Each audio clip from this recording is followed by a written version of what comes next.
Olá, gente querida! Hoje é sexta-feira, dia 24 de setembro,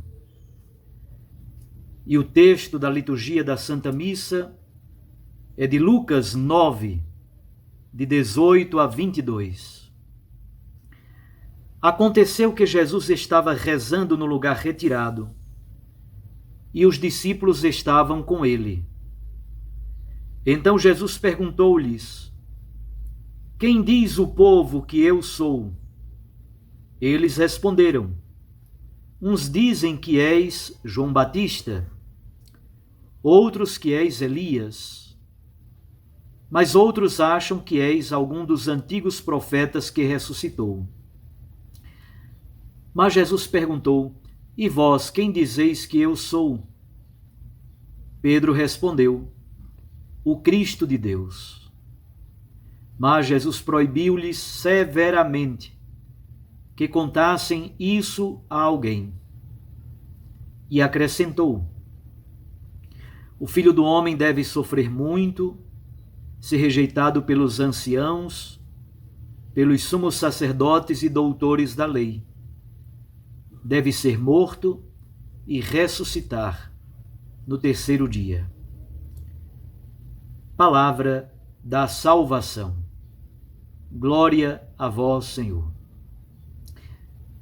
Certamente você se recorda que ontem, no texto do Santo Evangelho de ontem, a pergunta fundamental era: quem é Jesus? Qual é a identidade de Jesus? Herodes Antipas queria ver Jesus. Hoje, o texto bíblico continua com a mesma temática. Só que agora é o próprio Jesus quem faz a pergunta. O que é que a multidão diz sobre ele? O que é que o povo diz sobre ele? Depois a pergunta é: o que é que os discípulos, os apóstolos, os 12, dizem sobre Jesus? Mas qual é a característica de Lucas? O texto bíblico nós já conhecemos bastante bem. É o mesmo que está no Evangelho de Marcos, no caminho dos povoados de Cesareia de Filipe. É a pergunta sobre a identidade de Jesus como Messias. Agora temos uma característica especial do Evangelho de Lucas.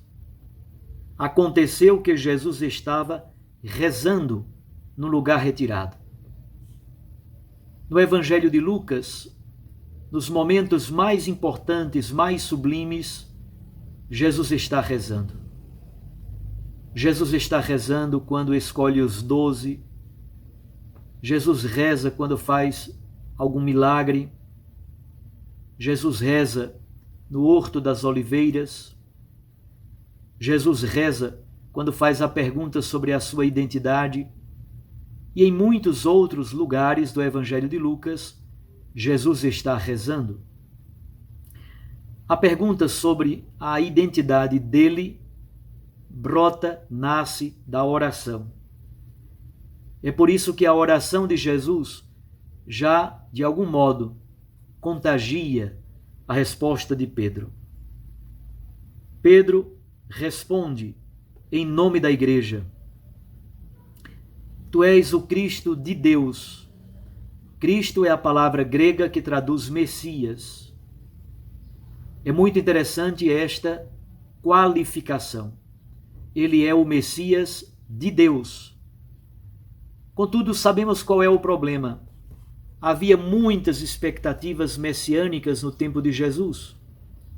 Uns grupos esperavam o Messias de um jeito, outro grupo esperava o Messias de outro modo.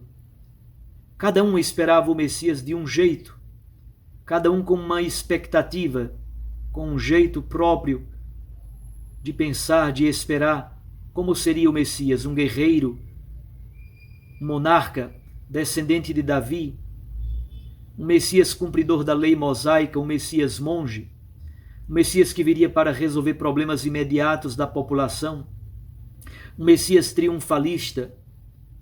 Para o povo hebreu compreender que Jesus é o Messias servo sofredor, o último de todos, o servo de todos. Para o povo hebreu compreender que Jesus é o Messias que morre crucificado, é o Messias que caminha para a cruz.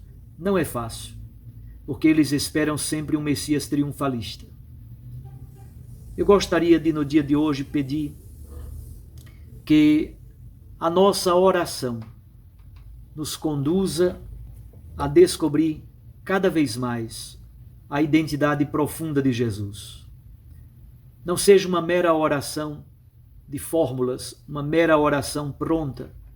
Não seja uma barganha, não seja um comércio com Deus, mas seja uma oração que brota do profundo do nosso ser e nos ajuda cada vez mais a descobrir a identidade profunda de Jesus, o Messias crucificado e Filho de Deus. E ao descobrir a identidade de Jesus, descobramos também a identidade do irmão, a identidade do discipulado, a identidade do próximo que sofre e que precisa de nós. Na oração, descobrimos a identidade de Cristo. E ao descobrirmos a identidade de Cristo, encontramos o Cristo presente na vida do irmão. Que Deus nos dê essa docilidade do Espírito para amá-lo cada vez mais, conhecê-lo em profundidade. E assim, o segredo messiânico, que é uma característica do Evangelho de Marcos, assumida também por Lucas, seja a grande descoberta da identidade de Jesus. Mas a descoberta da sua identidade se faz de joelhos e, sobretudo, contemplando a cruz do Senhor, para que, contemplando o Cristo abandonado na cruz, em El Salvador, depois de um terremoto, numa igrejinha que foi toda destruída pelo terremoto, sobrou apenas o crucifixo. O crucifixo quebrou uma perna. De propósito, eles não mandaram consertar aquele crucifixo. Jesus ficou com a perna quebrada. A imagem foi rompida pelo terremoto. E aí eles deram um título tão bonito: El Cristo Roto, o Cristo quebrado.